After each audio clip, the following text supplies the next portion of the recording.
قرآن کریم کے اندر اللہ تعالیٰ نے عام طور پر تین چیزوں کو ساتھ ساتھ بیان فرمایا.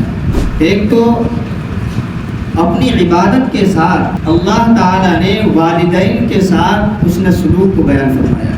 قرآن کریم کے اندر اللہ نے فرمایا وَإِذْ أَخَذَ اللَّهُ مِيثَاقَ بَنِي إِسْرَائِيلَ لَا تَعْبُدُونَ إِلَّا اللَّهَ وَبِالْوَالِدَيْنِ إِحْسَانًا. دوسری جگہ فرمایا وَقَضَىٰ رَبُّكَ أَلَّا تَعْبُدُوا إِلَّا إِيَّاهُ وَبِالْوَالِدَيْنِ إِحْسَانًا.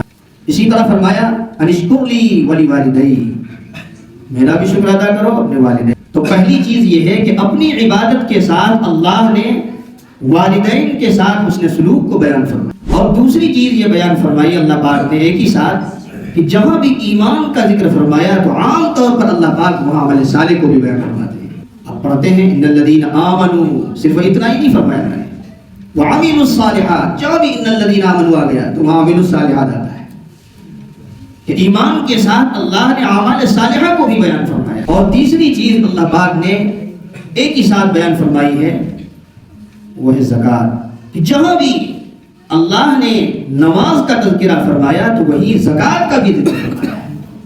اسی سے اہمیت کا اندازہ ہوتا ہے. معلوم ہوا کہ جس طرح نماز فرض ہے ہر عاقل بالغ مسلمان پر، ایسے ہی ہر عاقل بالغ اور صاحب نصاب مسلمان پر زکوٰۃ فرض ہے.